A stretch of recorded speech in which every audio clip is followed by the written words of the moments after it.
अध्याय 9 दीवार और लिखी चेतावनी। यहाँ क्या हो रहा है? क्या हो रहा है? इसमें कोई शक नहीं था कि मैल्फॉय की आवाज सुनकर ही आर्गस फिल्च भीड़ के बीच से रास्ता बनाते हुए आगे आया। फिर जब उसने मिसेस नॉरिस को देखा तो वो पीछे हट गया। उसने दहशत के मारे अपने हाथ में अपना चेहरा ढक लिया। मेरी बिल्ली, मिसेस नॉरिस को क्या हुआ? वो चीखा और उसकी बाहर निकलती आंखें हैरी पर पड़ी। वो चीखा, तुमने तुमने मेरी बिल्ली को मार डाला, तुमने उसे मार डाला, मैं तुम्हें मार दूंगा, मैं तुम्हें। आर्गस, डंबलडोर वहां आ चुके थे। उनके पीछे कुछ और टीचर्स भी थे। कुछ ही पलों में डंबलडोर हैरी, रॉन तथा हरमाइनी को पार करके आगे पहुंचे और उन्होंने मिसेस नॉरिस को मशाल टांगने के स्टैंड से नीचे उतार लिया। फिर वे फिल से बोले, मेरे साथ आओ आर्गस, पॉटर, वीजली और ग्रेंजर, तुम तीनों भी आओ। लॉकहार्ट उत्सुकता से आगे आए। हेडमास्टर, मेरा ऑफिस सबसे पास है, बस ऊपर की मंजिल पर, कृपया वहां चलकर। धन्यवाद गिलरॉय, डंबलडोर ने कहा। खामोश भीड़ ने उन्हें निकलने की जगह दी। लॉकहार्ट रोमांचित और महत्वपूर्ण दिखते हुए तेजी से डंबलडोर के पीछे चल दिए। प्रोफेसर मैकगोनागल और स्नेप ने भी ऐसा ही किया। जब वे लॉकहार्ट के अंधेरे ऑफिस में घुसे तो दीवारों पर अचानक हलचल होने लगी। हैरी ने देखा कि कई तस्वीरों में लगे लॉकहार्ट के चेहरों ने उनकी नजरों से बचने के लिए गोता मारा, क्योंकि उनके बालों पर रोलर लगे थे। असली लॉकहार्ट ने टेबल पर मोमबत्तियां जलाई और पीछे हटकर खड़े हो गए। डंबलडोर मिसेस नॉरिस को चिकनी सतह पर लिटाकर उसकी जांच करने लगे। हैरी, रॉन और हरमाइनी ने एक दूसरे की तरफ तनाव भरी निगाह डाली तथा मोमबत्तियों की रोशनी के दायरे से बाहर रखी कुर्सियों में धंसकर सब कुछ देखते रहे। डंबलडोर की लंबी और मुड़ी हुई नाक मिसेस नॉरिस के बालों से मुश्किल से 1 इंच दूर होगी। वे अपने आधे चांद के आकार के चश्मे से उसे बहुत करीब से देख रहे थे। उनकी लंबी उंगलियां हल्के से बिल्ली को कुरेद और कोंच रही थी। प्रोफेसर मैकगोनागल भी लगभग उतनी ही पास झुकी हुई थी और उनकी आंखें सिकुड़ गई थीं। स्नेप उनके पीछे थे। वे जहां थे वहां कम रोशनी थी और उनके चेहरे पर एक बहुत ही अजीब सा भाव दिख रहा था। ऐसा लग रहा था जैसे वे अपनी मुस्कुराहट को रोकने की कोशिश कर रहे हों। इस दौरान लॉकहार्ट उन सबके चारों तरफ मंडरा रहे थे और अपने सुझाव दे रहे थे। निश्चित रूप से किसी मंत्र ने ही इसकी जान ली है। शायद तड़प रूपांतरण पीड़ा मंत्र होगा। मैंने इसका प्रयोग कई बार देखा है। यह बहुत दुर्भाग्यपूर्ण है कि मैं वहां नहीं था। मैं इस मंत्र को तोड़ना जानता था, इसलिए अगर मैं वहां होता तो इसकी जान बच जाती। लॉकहार्ट की बातों के बीच फिल्च की दर्द भरी सुप्तियां भी सुनाई दे रही थीं। वो टेबल के पास एक कुर्सी पर निढाल बैठा था। मिसेस नॉरिस की तरफ देखने की उसकी हिम्मत नहीं हो रही थी, इसलिए उसने अपने चेहरे को अपने हाथों में छिपा रखा था। हालांकि हैरी फिल से बुरी तरह चिढ़ता था, परंतु वो उसके लिए दुखी महसूस करने से खुद को रोक नहीं पाया। यह अलग बात थी कि वह उसके लिए उतना दुखी नहीं था जितना खुद के लिए था। अगर डंबलडोर फिल्च की बात पर विश्वास कर लेंगे तो यह तय था कि हैरी को हॉगवर्ट्स से निकाल दिया जाएगा। डंबलडोर अब धीरे धीरे कुछ अजीब सा शब्द बुदबुदा रहे थे और मिसेस नॉरिस को अपनी छड़ी से ठोक रहे थे, परंतु कुछ नहीं हुआ। मिसेस नॉरिस उसी तरह दिखती रही जैसे किसी ने उसकी खाल का भूसा बना दिया हो। लॉकहार्ट बोला, मुझे शायद याद है, उगाडुगु में भी लगभग ऐसी ही घटना हुई थी। एक नहीं बल्कि लगातार कई हमले हुए थे। पूरी कहानी जानने के लिए मेरी आत्मकथा पढ़े। मैंने वहां के लोगों को बहुत सी तावीज बांटे, जिससे समस्या तत्काल सुलझ गई। दीवार पर लगी लॉकहार्ट की सभी तस्वीरें उसकी बातों पर सहमति में सिर हिला रही थी। उनमें से एक में तो लॉकहार्ट अपने बालों पर लगी जाली को हटाना ही भूल गए थे। आखिरकार डंबलडोर सीधे खड़े हुए। वह मरी नहीं है आर्गस, उन्होंने धीमे से कहा। लॉकहार्ट तत्काल अपने वर्णन के बीच में ही रुक गए। उस समय वे भीड़ को यह बता रहे थे कि उन्होंने कितने सारे लोगों को मरने से बचाया था। मरी नहीं है। फिल्च का गला रूंध गया। उसने अपनी उंगलियों के बीच से मिसेस नॉरिस को देखते हुए कहा, तो फिर वो इतनी कड़क और अकड़ी हुई क्यों दिख रही है? उसे बेजान किया गया है, डंबलडोर बोले। मैं यही सोच रहा था, लॉकहार्ट ने कहा, परंतु कैसे मैं यह नहीं जानता। इससे पूछो, फिल्च ने अपने आंसुओं से सने चेहरे को हैरी की तरफ मोड़ते हुए कहा। यह काम सेकेंड ईयर में पढ़ने वाला विद्यार्थी नहीं कर सकता, डंबलडोर ने दृढ़ता से कहा। इसके लिए काले जादू का विशिष्ट ज्ञान की आवश्यकता। यह इसी ने किया है, इसी ने किया है, फिल्च ने थूक उड़ाते हुए कहा, जब उसका फुला हुआ चेहरा बैगनी पड़ने लगा। आपने देखा था ना उसने दीवार पर क्या लिखा है? मेरे ऑफिस में उसे एक ऐसी चीज मिल गई थी। वो जानता है कि मैं एक फिल्च का चेहरा भयानक तरीके से विकृत होने लगा। वो जानता है कि मैं एक नकारा हूँ। उसने अपनी बात पूरी की। मैंने मिसेस नॉरिस को छुआ तक नहीं है, हैरी ने जोर से कहा।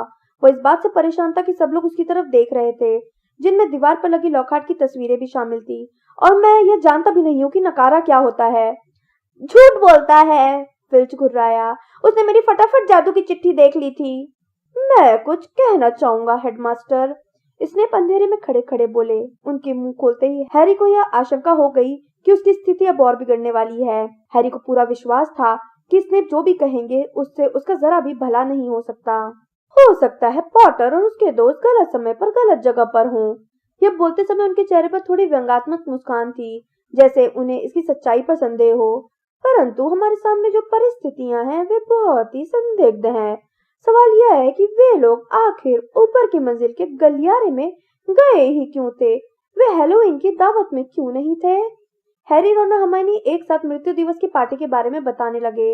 वहां पर सैकड़ों भूत थे, वे आपको बता देंगे कि हम वहां पर थे। परंतु आने के बाद तुम लोग दावत में शामिल क्यों नहीं हुए? स्नेप ने पूछा और उनकी काली आंखें मोमबत्ती की रोशनी में चमक रही थी। ऊपर उस गलियारे में जाने की क्या जरूरत थी? रॉन और हर्माइनी ने हैरी की तरफ देखा। क्योंकि क्योंकि हैरी ने कहा। उसका दिल बहुत तेजी से धड़क रहा था। किसी चीज ने उसे आभास दिला दिया था कि अगर वह इन लोगों को यह बता देगा कि वह एक अदृश्य आवाज को सुनकर उसके पीछे आया था, जिसे उसके सिवाय कोई नहीं सुन सकता था, तो कोई भी इस बात पर विश्वास नहीं करेगा। इसलिए वो बोला, क्योंकि हम थके हुए थे और अपने बिस्तर पर जाना चाहते थे। बिना खाना खाए, स्नेप ने कहा। अब उसके दुबले पतले चेहरे पर विजयी मुस्कान थिरक रही थी। मुझे नहीं लगता कि भूत अपनी पार्टी में जिंदा लोगों के लिए उपयुक्त भोजन का इंतजाम करते होंगे। हमें भूख नहीं लग रही थी, रॉन जोर से बोला। हालांकि उसी समय उसका पेट जोर से गुड़गुड़ाने लगा। स्नेप की कुटिल मुस्कुराहट और चौड़ी हो गई। स्नेप ने कहा, हेडमास्टर, मुझे लगता है कि पॉटर पूरी सच्चाई नहीं बता रहा है। बेहतर होगा कि जब तक वो पूरी कहानी बताने के लिए तैयार न हो जाए तब तक उस पर कुछ पाबंदियां लगा दी जाए। मैं व्यक्तिगत रूप से महसूस करता हूँ कि जब तक यह सच न बता दे तब तक इसे गुरुद्वार की क्विडिच टीम से बाहर कर दिया जाए। यह क्या कह रहे हो सेवरस? प्रोफेसर मैकगोनागल तीखे स्वर में बोली। इस लड़के को क्विडिच खेलने से रोकने का कोई कारण मुझे दिखाई नहीं दे रहा है। इस बिल्ली के सिर पर जादुई झाड़ू नहीं मारी गई है। इस बात का भी कोई सबूत नहीं कि पॉटर ने कोई गलत काम किया है। डंबलडोर ने हैरी पर पहनी निगाह डाली। उनकी चमकती हल्की नीली निगाह से हैरी को लगा जैसे उसका एक्सरे हो रहा हो। फिर डंबलडोर ने दृढ़ता से कहा, सेवरस, जब तक अपराध साबित न हो जाए तब तक उसे निर्दोष मानना होगा। स्नेप आग बबूला दिख रहे थे और फिल्च भी। मेरी बिल्ली को बेजान किया गया है, वो चीखा। उसकी आंखें बाहर निकल रही थी। मैं चाहता हूँ कि पॉटर को इसकी कुछ न कुछ सजा तो मिलनी ही चाहिए। हम मिसेस नॉरिस को होश में ले आएंगे आर्गस, डंबलडोर ने धैर्यपूर्वक कहा। प्रोफेसर स्प्राउट ने हाल ही में कुछ मंत्र कवच उगाए हैं। जैसे ही वे बड़े हो जाएंगे हम उनका काढ़ा तैयार करवा लेंगे, जिससे मिसेस नॉरिस अच्छी हो जाएंगी। उस काढ़े को मैं बना दूंगा, लॉकहार्ट बीच में बोले। मैंने ये काम सैकड़ों बार किया है। मैं नींद में भी मंत्र कवच स्वास्थ्यवर्धक काढ़ा बना सकता हूँ। माफ कीजिए, इसने अपने बर्फीले लहजे में कहा। मुझे लगता है कि इस स्कूल में जादुई काढ़े का शिक्षक मैं हूँ। एक बहुत अजीब खामोशी छा गई। डंबलडोर ने हैरी, रॉन और हर्माइनी से कहा, तुम लोग जा सकते हो। बिना दौड़े वे जितनी तेजी से चल सकते थे उतनी तेजी से वहां से चल दिए। जब वे लॉकहार्ट के ऑफिस से एक मंजिल ऊपर पहुंच गए तो वे एक खाली क्लासरूम में घुसे और उन्होंने दरवाजा बंद कर लिया। हैरी ने अपने मित्रों के स्याह चेहरों को देखते हुए कहा, तुम्हें यह तो नहीं लगता कि मुझे उन्हें उस आवाज के बारे में बता देना चाहिए था जो मैंने सुनी थी? नहीं, रॉन ने बिना झिझके कहा। जो आवाजें किसी दूसरे को सुनाई न दे उन्हें सुनना अच्छी बात नहीं है, जादू की दुनिया में भी नहीं। रॉन की आवाज में कुछ ऐसी बात थी जिसे भांप कर हैरी ने पूछा, तुम्हें तो मुझ पर पूरा भरोसा है ना? जाहिर है मुझे भरोसा है, रॉन जल्दी से बोला। परंतु तुम भी तो यह मानोगे कि यह अजीब है। मैं जानता हूँ कि यह अजीब है, हैरी ने कहा। पूरी घटना ही अजीब है। दीवार पर लिखी चेतावनी किस बारे में थी? तहखाना खुल चुका है, इसका क्या मतलब हो सकता है? जरा रुको, मुझे इससे कुछ याद आ रहा है, रॉन ने धीरे से कहा। मुझे लगता है कि किसी ने मुझे हॉगवर्ट्स में एक रहस्यमयी तहखाने के बारे में एक बार कुछ कहानी सुनाई थी, शायद बिल ने। और यह नकारा क्या होता है? हैरी ने कहा। उसे देखकर हैरानी हुई कि रॉन ने अपनी मुस्कान दबा ली। देखो, दरअसल ये कोई मजेदार चीज नहीं है, परंतु चूंकि यह फिल्च का मामला है, वह बोला। नकारा वह होता है जो किसी जादूगर परिवार में पैदा हुआ हो परंतु उसमें जादुई शक्ति ना हो। मगलू परिवारों में पैदा होने वाले जादूगरों के विपरीत। बहरहाल नकारा बहुत कम होते हैं। अगर फिर फटाफट जादू कोर्स से जादू सीखने की कोशिश कर रहा है तो मुझे लगता है कि वह नकारा होगा। इससे बहुत कुछ समझ में आता है, जैसे यह कि वो विद्यार्थियों से इतनी नफरत क्यों करता है या वो इतना दुखी क्यों रहता है, रॉन ने संतुष्टि के साथ मुस्कुराते हुए कहा। कहीं पर घड़ी के घंटे बजे। आधी रात हो गई, हैरी बोला। इससे पहले कि स्नेप यहाँ आ जाए और हमें किसी और चीज में फंसाने की कोशिश करे, बेहतर होगा कि हम लोग अपने अपने बिस्तर पर पहुंच जाएं। कुछ दिनों तक पूरे स्कूल में मिसेस नॉरिस पर हुए हमले को छोड़कर किसी दूसरी घटना के बारे में ज्यादा बातें नहीं हुई। फिल्च भी इस बात को हर एक के दिमाग में ताजा रख रहा था। जहां उसकी बिल्ली पर हमला हुआ था वह उसी जगह पर मंडराता रहता था। शायद उसे यह आशा थी कि हमलावर वहां दोबारा आएगा। हैरी ने देखा कि फिल्च दीवार पर लिखे संदेश को हर तरह के दागों का दुश्मन मिसेस स्कोवर का जादुई लोशन से साफ कर रहा था, परंतु कोई फायदा नहीं हुआ। शब्द पत्थर की दीवार पर पहले की ही तरह चमकते रहे। जब फिल्च मौकाए वारदात पर पहरेदारी नहीं कर रहा होता था तो वह गलियारों में छुपकर लाल आंखों से निगरानी करता था। वह अचानक उछलकर विद्यार्थियों के सामने पहुंच जाता था और उन्हें जोर से सांस लेने तथा खुश दिखने जैसी बातों के लिए सजा देने की कोशिश करता था, जिन्हें मिसेस नॉरिस के बेजान होने से बुरी तरह विचलित दिख रही थी। रॉन के अनुसार उसे बिल्लियों से बहुत प्रेम था। परंतु तुम तो दरअसल मिसेस नॉरिस को ठीक से जानती भी नहीं थी, रॉन ने उसे समझाते हुए कहा।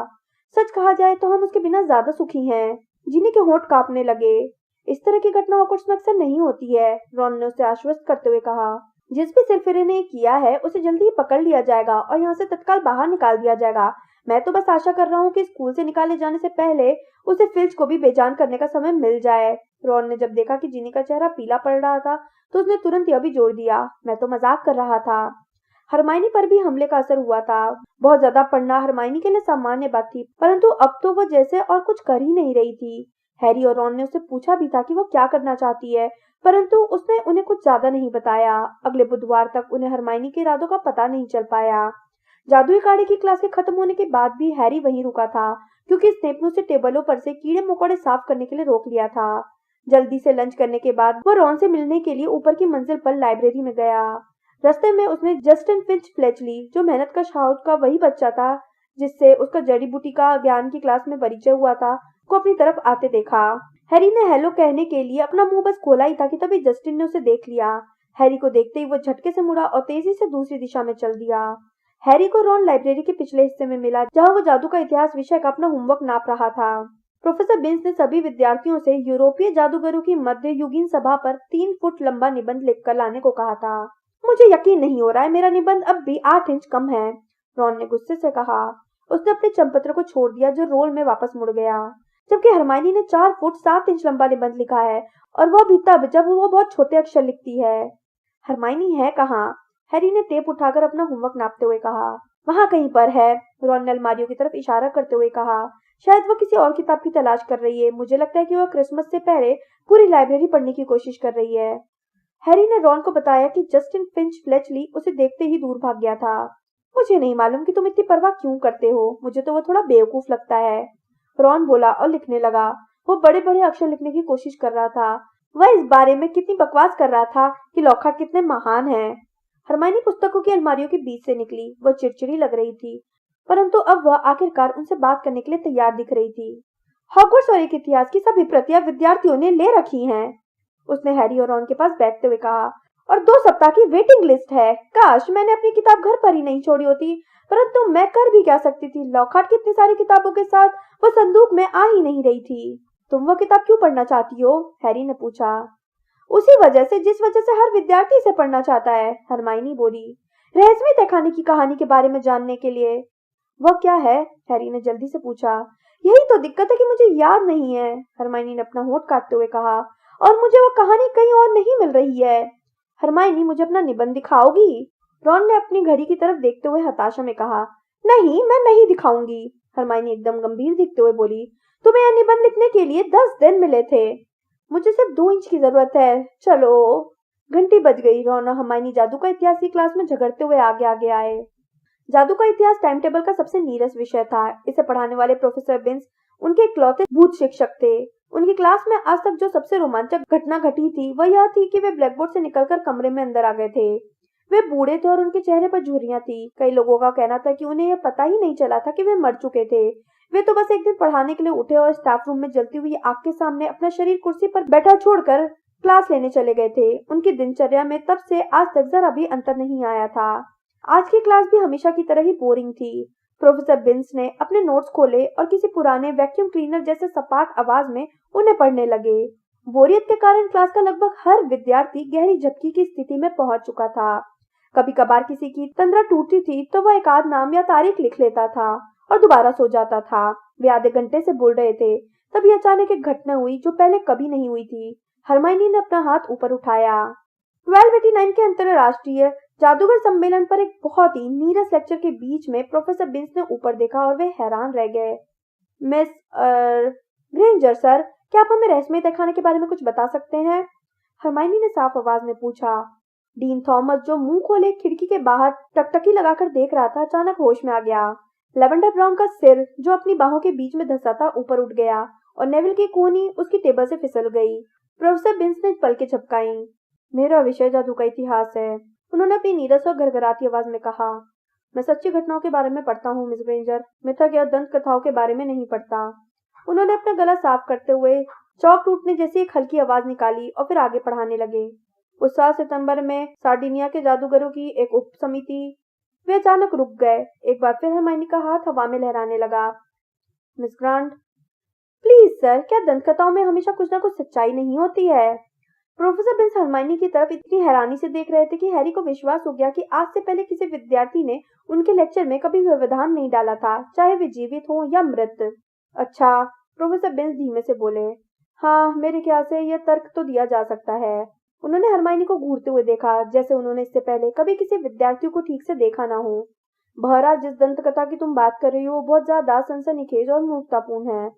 परंतु पूरी क्लास अब प्रोफेसर बिन्स के हर शब्द को पूरे ध्यान से सुन रही थी। उन्होंने उन सबकी तरफ एक उड़ती हुई नजर डाली। हर चेहरा उनकी तरफ मुड़ा हुआ था। हैरी को यह साफ दिख रहा था कि इस असामान्य रुचि के प्रदर्शन से वे बिल्कुल हैरान थे। अच्छा, ठीक है, उन्होंने धीमे से कहा। मुझे सोचने दो। रहस्यमयी तहखाना। जैसा कि आप सब जानते होंगे कि हॉगवर्ट्स की स्थापना आज से लगभग 1000 साल पहले हुई थी। हालांकि हमें निश्चित तिथि ज्ञात नहीं है। हॉगवर्ट्स को उस युग के 4 जादूगरों और जादूगरनियों ने स्थापित किया था। इस स्कूल के 4 हाउस उन्हीं के नाम पर है। गौरव गरुड़द्वार, माया मेहनतकश, चंद्रिका चीलघात और नागेश नागशक्ति। उन्होंने मिलकर इस महल को मगलुओं की निगाहों से दूर बनाया, क्योंकि वो एक ऐसा युग था जब आम जनता जादू से डरती थी और जादूगरों तथा जादूगरनियों को बहुत यातना सहनी पड़ती थी। वे ठहरे, कमरे में चारों तरफ उड़ती निगाह डाली और फिर आगे बोलने लगे। कई साल तक इन संस्थापकों ने सद्भावपूर्ण माहौल में इकट्ठे काम किया। उन्होंने ऐसे बच्चे खोजे जिनमें जादू के चिन्ह थे और फिर वे उन्हें शिक्षित करने के लिए महल में ले आए। परंतु फिर उनके बीच विवाद होने लगे। नागशक्ति और बाकी लोगों में मतभेद हो गया। नागशक्ति हॉगवर्ट्स के विद्यार्थियों को चुनने के बारे में ज्यादा सख्ती बरतना चाहते थे। उनका मानना था कि जादू की शिक्षा सिर्फ जादूगर परिवारों के बच्चों तक ही सीमित रहना चाहिए। उन्हें मगलू परिवारों के बच्चों को विद्यार्थी बनाना पसंद नहीं था, क्योंकि वे उन्हें विश्वसनीय नहीं मानते थे। कुछ समय बाद इस विषय पर गरुड़द्वार तथा नागशक्ति के बीच एक जोरदार बहस हुई और नागशक्ति स्कूल छोड़कर चले गए। प्रोफेसर बिन्स एक बार फिर रुके, अपने होंठ सिकोड़े और एक बूढ़े झुर्रीदार कछुए की तरह दिखने लगे। विश्वसनीय ऐतिहासिक सूत्र हमें सिर्फ इतना ही बताते हैं, वे बोले, परंतु वास्तविक तथ्यों को रहस्यमय तहखाने की काल्पनिक दंतकथा ने विकृत कर दिया है। यह कहा जाता है कि नागशक्ति ने महल में गुप्त तहखाना बनाया था, जिसके बारे में अन्य संस्थापक कुछ भी नहीं जानते थे। दंतकथा के अनुसार जाते समय नागशक्ति रहस्यमय तहखाने को इस तरह बंद कर गए थे ताकि कोई उसे न खोल पाए जब तक कि उसका असली वारिस स्कूल में न आ जाए। उनका वारिस ही इस रहस्यमय तहखाने को खोल सकता है और इसके भीतर छुपे आतंक को बाहर निकाल सकता है। इस तरह उनका वारिस इस स्कूल में उन अशुद्ध खून वाले लोगों का सफाया करेगा जो जादू पढ़ने के काबिल नहीं है। उनकी कहानी पूरी होने पर खामोशी छा गई, परंतु और दिनों जैसी उनिंदी खामोशी नहीं जो प्रोफेसर बिन्स की क्लास में छाई रहती थी।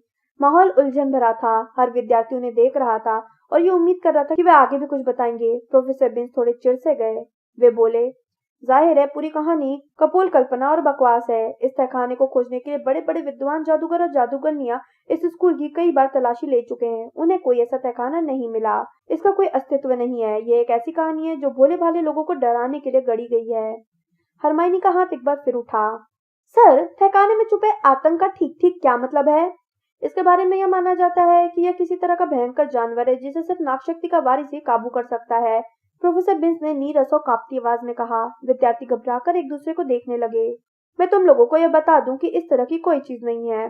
प्रोफेसर बिन्स अपने नोट्स को पलटते हुए बोले, न तो कोई तहखाना है और न ही कोई भयंकर जानवर है। परंतु सर, सीमस फिलिगन ने कहा, अगर तहखाने को सिर्फ नागशक्ति का असली वारिस ही खोज सकता है तो कोई दूसरा उसे कैसे खोज सकता है ना? बकवास, ओ फ्लैट हटी, प्रोफेसर बिन्स ने उत्तेजित स्वर में कहा। अगर हॉगवर्ट्स के हेडमास्टरों को ऐसा कुछ भी नहीं मिला है। परंतु प्रोफेसर, पार्वती पाटिल सुरीली आवाज में बोली, शायद उसे खोलने के लिए काले जादू की जरूरत पड़ती होगी। प्रोफेसर बिन्स ने पलटकर कहा, अगर कोई काले जादू का प्रयोग नहीं करता तो इसका यह मतलब नहीं है मिस पेनीफेदर कि वह इसका प्रयोग ही नहीं कर सकता। मैं फिर दोहराता हूँ, अगर डंबलडोर जैसा जादूगर, परंतु शायद इसके लिए आपका नागशक्ति के साथ किसी तरह का संबंध होना चाहिए, इसलिए डंबलडोर उसे नहीं खोज पाए। डीन थॉमस ने बोलना शुरू किया, परंतु प्रोफेसर बिन्स की सहन शक्ति अब खत्म हो चुकी थी। अब इस मुद्दे को यहीं पर खत्म करते हैं, वे तीखी आवाज में बोले। यह एक कपोल कल्पना है, इसका कोई अस्तित्व नहीं है। इस बात का जरा भी प्रमाण नहीं है कि नागशक्ति ने हॉगवर्ट्स में कभी रहस्यमयी झाड़ू की अलमारी भी बनाई हो। मुझे अफसोस है कि मैंने तुम्हें इस तरह की मूर्खतापूर्ण कहानी सुनाई। अब अगर आप लोग इजाजत दें तो हम दोबारा इतिहास पर लौटते हैं, ठोस, विश्वसनीय, प्रामाणिक तथ्यों पर। और 5 मिनट के भीतर क्लास हमेशा की तरह एक बार फिर उदासीनता, उबासियों और झपकियों के माहौल में खो गई। जब क्लास खत्म हुई तो डिनर के पहले अपना बैग रखने के लिए वे भीड़ भरे गलियारों से चलने लगे। चलते चलते रॉन ने हैरी और हरमाइनी को बताया, मैं पहले से ही जानता था कि नागेश नागशक्ति सिर्फ फिरा और सन की था, परंतु मैं यह नहीं जानता था कि यह शुद्ध खून का सारा बखेड़ा उसी ने खड़ा किया है। अगर मुझे मुंह मांगी रकम भी मिले तब भी मैं उसके हाउस में नहीं जाऊंगा। सच तो यह है कि अगर बोलती टोपी ने मुझे नागशक्ति में भेजा होता तो मैं वापस घर जाने वाली ट्रेन में बैठ गया होता। हरमाइनी ने उत्साह से सिर हिलाया, परंतु हैरी कुछ नहीं बोला। उसके मन में उलझन और परेशानी थी, इसलिए वह असहज हो गया।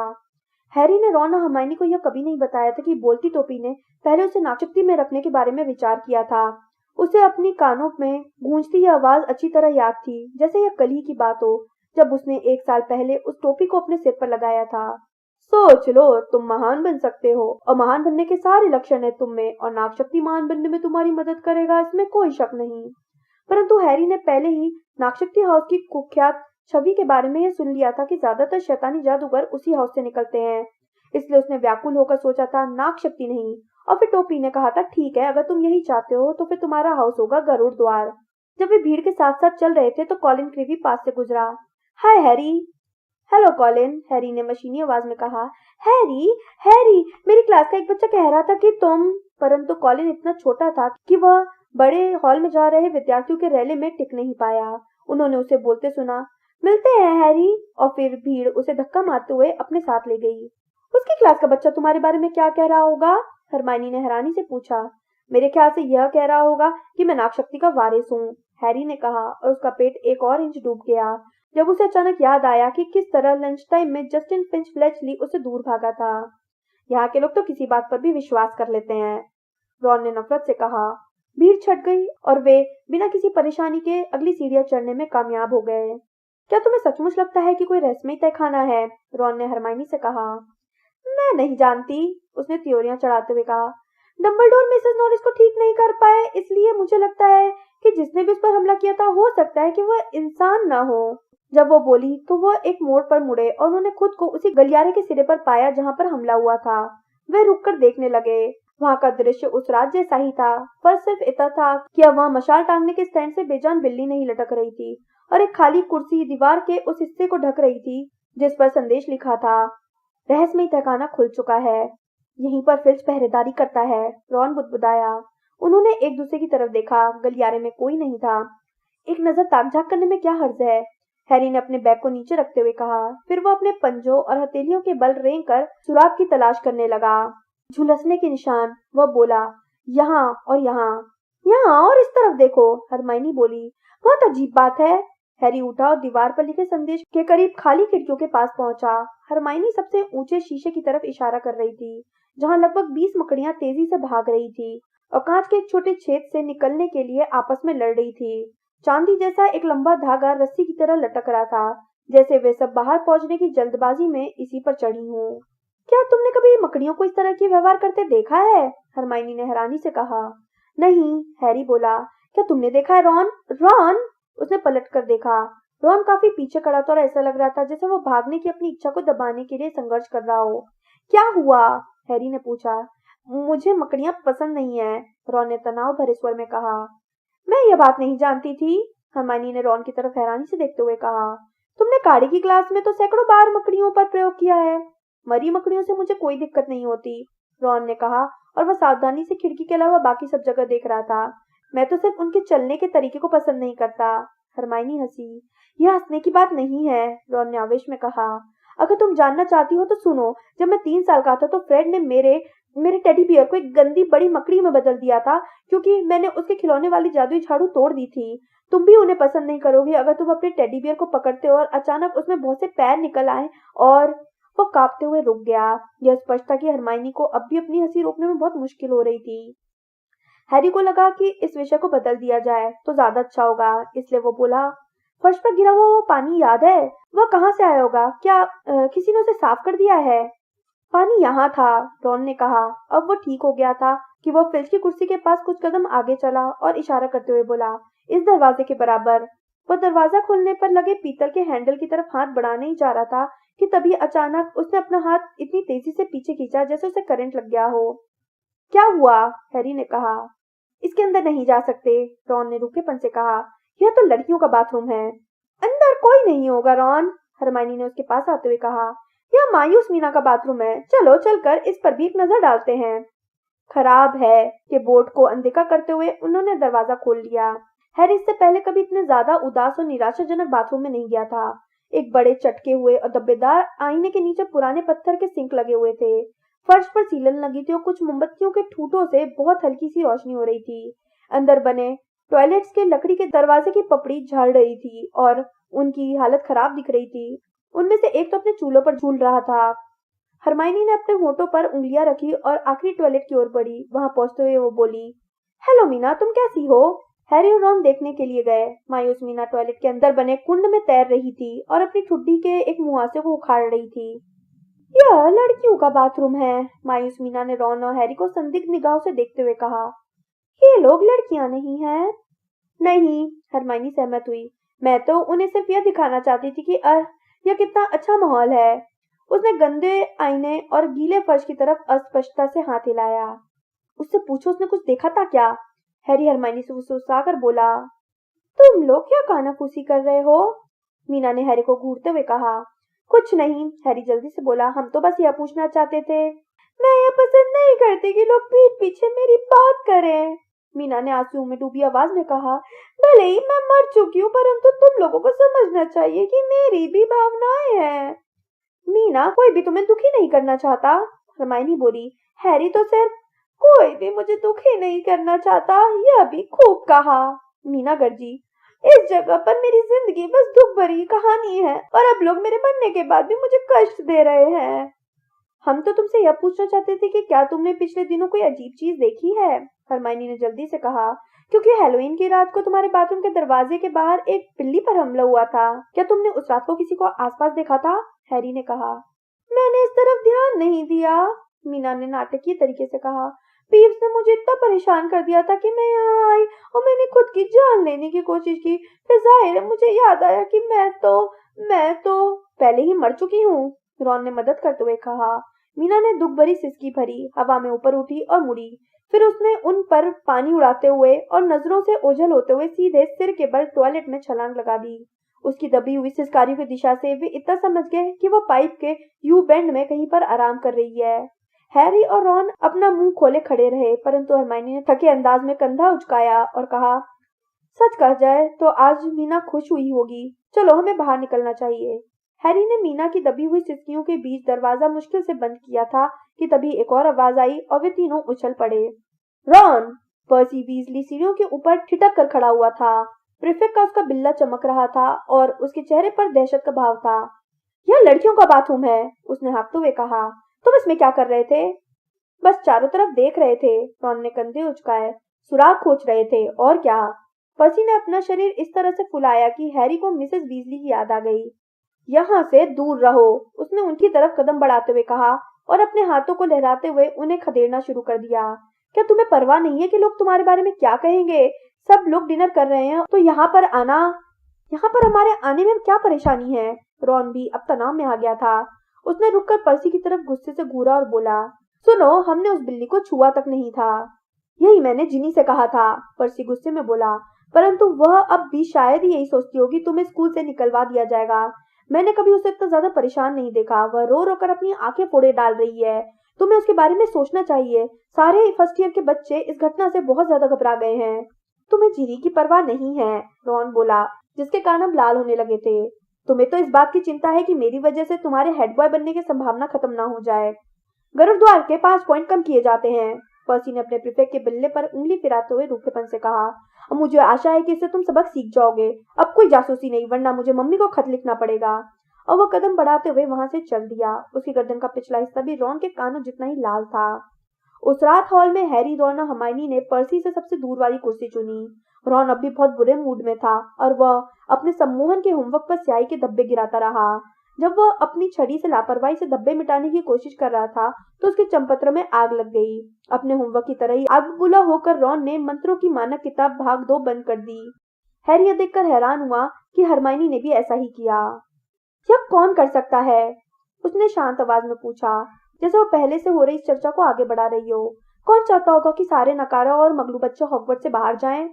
इस बारे में सोचते हैं, रॉन ने बनावटी हैरानी से कहा। हमारी नजरों में ऐसा कौन है जो मगलू के बच्चों को नीच मानता है? उसने हरमाइनी की तरफ देखा। हरमाइनी ने पलट कर देखा, परंतु उसे विश्वास नहीं था। अगर तुम मेलफॉय के बारे में बात कर रहे हो। जाहिर है मैं कर रहा हूँ, रॉन बोला। तुमने उसकी बात सुनी थी ना? अब तुम्हारी बारी है बच्चातो। मान भी जाओ, उसके गंदे और चूहे जैसे चेहरे पर एक नजर डालते ही तुम्हें समझ में आ जाएगा कि सब उसी का किया धरा है। मेलफॉय और नागशक्ति का वारिस? हरमाइनी ने संदेह से कहा। उसका परिवार देखो, हैरी ने भी अपनी किताब बंद करते हुए कहा। सबके सब नागशक्ति में रहे हैं। वो हमेशा इस बारे में डींगे हाँकता है। वे आसानी से नागशक्ति के वारिस हो सकते हैं। यह बात तो तय है कि उसके पिता बुरे हैं। हो सकता है उनके पास सदियों से रहस्यमय तहखाने की चाबी रही हो, रॉन बोला, जो पिता से पुत्र तक विरासत में छोड़ी जाती हो। मुझे लगता है यह संभव है, हरमाइनी ने सावधानी से कहा। परंतु हम इसे साबित कैसे करेंगे? हैरी उदास स्वर में बोला। एक रास्ता है, हरमाइनी ने धीमे से कहा। उसने अपनी आवाज और धीमी कर ली तथा हॉल के उस पार बैठे पर्सी पर जल्दी से निगाह डाली। जाहिर है यह मुश्किल होगा और खतरनाक भी, बहुत ही खतरनाक। मुझे लगता है कि हम स्कूल के लगभग 50 नियम तोड़ देंगे। अगर 1 महीने तक हम इस तरह से बात करते रहेंगे तो तब जाकर शायद तुम पूरी बात साफ साफ बताओगी, है ना? रॉन ने चिढ़कर कहा। ठीक है, हरमाइनी ने ठंडे स्वर में कहा। हमें यह करना होगा कि हम नागशक्ति के हॉल में पहुंचकर मेलफॉय से कुछ सवाल पूछें, परंतु उसे पता नहीं चलना चाहिए कि सवाल हम पूछ रहे हैं। परंतु यह असंभव है, हैरी ने कहा, जब रॉन हंसा। नहीं, यह संभव है, हरमाइनी ने कहा। हमें बस थोड़े से भेस बदल काढ़े की जरूरत होगी। वह क्या होता है? रॉन और हैरी ने एक साथ कहा। स्नेप ने कुछ सप्ताह पहले ही तो क्लास में इसका जिक्र किया था। क्या तुम्हें लगता है कि हमारे पास जादुई काढ़े की क्लास में स्नेप की बातें सुनने से बेहतर कोई काम नहीं होता है? रॉन बुदबुदाया। यह आपको किसी दूसरे इंसान में बदल देता है। इसके बारे में सोचो। हम खुद को नागशक्ति के 3 विद्यार्थियों में बदल सकते हैं। किसी को पता भी नहीं चलेगा कि यह हम हैं। मेलफॉय शायद हमें कुछ बता दे। वह शायद इस समय भी नागशक्ति हॉल में इसके बारे में डींगे हाँक रहा होगा, परंतु हम उसकी बात नहीं सुन सकते हैं। यह भेष बदल काढ़ा मुझे खतरनाक लगता है, रॉन ने त्योरियां चढ़ाते हुए कहा। अगर हम हमेशा के लिए नागशक्ति की 3 विद्यार्थियों में बदल गए तो फिर क्या होगा? हरमाइनी अपना हाथ अधीरता से हिलाते हुए बोली। इसका असर थोड़ी देर बाद खत्म हो जाता है, परंतु इसे बनाने की विधि मालूम करना बहुत कठिन होगा। स्नेप ने कहा था कि यह सबसे शक्तिशाली काढ़े नाम की किताब में है। यह किताब शायद लाइब्रेरी के प्रतिबंधित खंड में होगी। प्रतिबंधित खंड के किसी किताब को बाहर निकालने का सिर्फ एक ही तरीका था। इसके लिए आपके पास किसी टीचर के दस्तखत के साथ उसकी लिखित अनुमति होना चाहिए। यह बहाना बनाना मुश्किल होगा कि यह किताब हमें क्यों चाहिए, रॉन बोला। दरअसल कोई भी टीचर समझ जाएगा कि हम कोई काढ़ा बनाने की कोशिश कर रहे हैं। मैं सोचती हूँ, हरमाइनी ने कहा, कि अगर हम इस तरह से बताएं कि हम सिर्फ इसे पढ़ने में रुचि रखते हैं तो शायद हमें अनुमति मिल सकती है। रहने भी दो, कोई भी टीचर इस बात को मानने को तैयार नहीं होगा, रॉन बोला, जब तक कि उसके दिमाग का कोई पेच ढीला ना हो।